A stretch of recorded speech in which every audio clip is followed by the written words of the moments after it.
भाई जय श्री राम, जय गौ माता, जय हिंदू राष्ट्र। स्वतंत्रता दिवस के मौके पे कल हर घर तिरंगा यात्रा चलने वाली है। लेकिन सबसे बड़ी चीज है कि हमारे देश के अंदर तिरंगा जब निकाला जाता है, जब स्वतंत्रता दिवस आता है या फिर गणतंत्र दिवस मनाया जाता है, देशभक्ति का भूत सवार होता है लोगों पे 2 ही दिन। बाकी दिन देश के फौजी कैसे हैं, देश में जो शहीद हुए हैं उनके परिवार कैसे हैं, इन्हें जानने की कोशिश भी नहीं की जाती। और ये कहीं ना कहीं हमारे भारतीय नागरिकों के मुंह पर तमाचा है, क्योंकि हम कहीं ना कहीं शहीदों के परिवारों को सम्मान नहीं दे पाते हैं।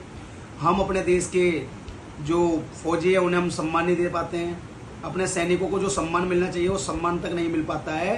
और कुछ जिहादी इलाकों में जिहादी मानसिकता के लोग उन पर पत्थर भी बरसाते हैं। ये हम अपने देश के सैनिकों का सम्मान करते हैं, उन देश के सैनिकों का सम्मान जिसकी वजह से हम अपने घर के अंदर चैन की नींद सोते हैं। भाई साहब, ये हमारे देश की सच्चाई है। अब मोदी जी ने निकाला हर घर तिरंगा यात्रा, और जब हर घर तिरंगा यात्रा 15 तारीख को चलेगी, उसके बाद हमें रोडों पे तिरंगे कुछ इस प्रकार से नजर आएंगे, जमीनों पे पड़े हुए। तो घर पे अगर हम तिरंगा लगा के अपनी देशभक्ति दिखा रहे हैं, तो भाई अगर रोड पर भी कोई तिरंगा गिरा हुआ है, बेशक वो 2 रुपए का पन्नी वाला तिरंगा क्यों ना हो, है हमारा वो भी राष्ट्रध्वज, चाहे वो 1 लाख रुपए का हो, चाहे वो 1 रुपए का हो। राष्ट्रध्वज हमारा राष्ट्रध्वज होता है, तो उसका सम्मान करें।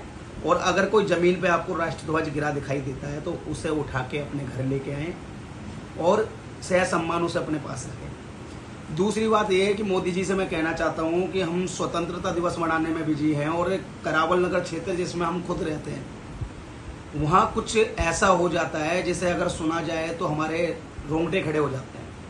अभी बंगाल में हमारी बहन के साथ हुआ, वहाँ नर्स के साथ रेप किया जाता है, उसके प्राइवेट पार्ट को कुचल दिया जाता है और आप आरोपी फरार हो जाते हैं।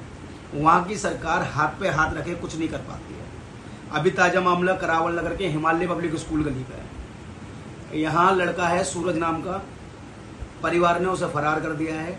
9 साल की नन्ही बच्ची के साथ बलात्कार करने का सीधा सीधा आरोप नहीं, वो बच्ची खुद बता रही है। सबसे बड़ी चीज कि जिस व्यक्ति के मकान के अंदर वो बच्ची रह रही थी, उसी के मकान मालिक का लड़का है सूरज, और उसने उस 9 साल की बच्ची के साथ रेप किया।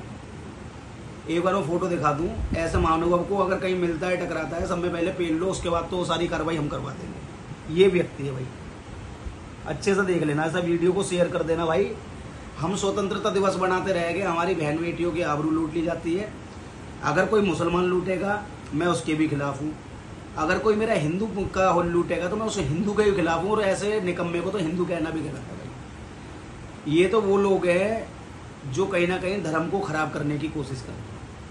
अब आप ही बताओ कि जो किराएदार अपने मकान मालिक के घर में रह रहा है, वहाँ अगर बच्ची सेफ नहीं है, तो मतलब आज की डेट में बेटी का पैदा होना कहीं ना कहीं दुखदाई है। या हम सोच रहे हैं कि बेटी पैदा होनी ही नहीं चाहिए।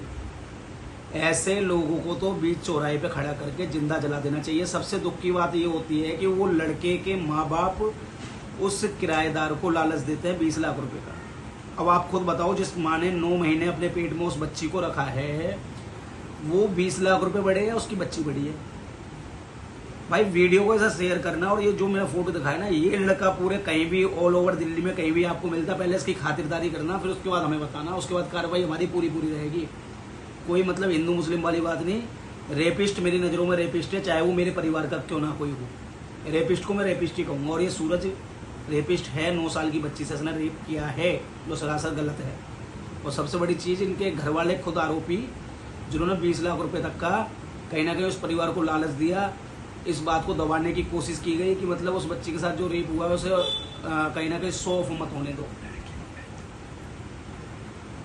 और सबसे बड़ी चीज़ देखो, घर वालों को भी कब पता लगा, जब नॉन स्टॉप उस बच्ची की ब्लीडिंग होती रही प्राइवेट पार्ट से। जब जाके उस बच्ची ने थोड़ा घबरा कर घर में बताया कि ऐसे ऐसा नीचे वाले भैया आए थे, उन्होंने मेरे साथ गलत करा है, और उस दोषी ने तो उसके कपड़े भी, जो खून से सने हुए कपड़े थे, उन्हें भी धोखे डाल दिया था। भाई ये मतलब इनकी मानसिकताएं आती कहाँ है। आप खुद बताना कि अगर ऐसे लोग हमारे क्षेत्र में या हमारे समाज में रह रहे हैं, तो हमारे समाज में रहने लायक हैं? ऐसे लोगों को तो गली में दौड़ा दौड़ा कर पीटना चाहिए, और जिससे नहीं होता वो मुझे बुलाए। करावल नगर क्षेत्र में ऐसा कोई मामला होता, भाई मैं अपनी पूरी टीम के साथ ऐसे लोगों की खातिरदारी करने के लिए 24/7 इंटू 365 डेज तैयार हूँ भाई। वीडियो शेयर करना सभी को एक बार पुनः स्वतंत्र दिवस की शुभकामनाएं। लेकिन नरेंद्र मोदी जी, आपसे हाथ जोड़कर निवेदन है कि जो हमारी बहन बेटियों के साथ गलत कार्य होते हैं, लगातार जो बलात्कार हमारे देश में बढ़ते जा रहे हैं, एक तरफ हम कहते हैं बेटी बचाओ बेटी पढ़ाओ, तो बेटी ऐसे बचने वाली नहीं। बेटी के लिए कोई एक न्याय वाला कानून लेकर आओ, और जब कहना मोदी जी की बेटी बचाओ बेटी पढ़ाओ। जय श्री राम, जय गौ माता। कानून में लिखवा देगी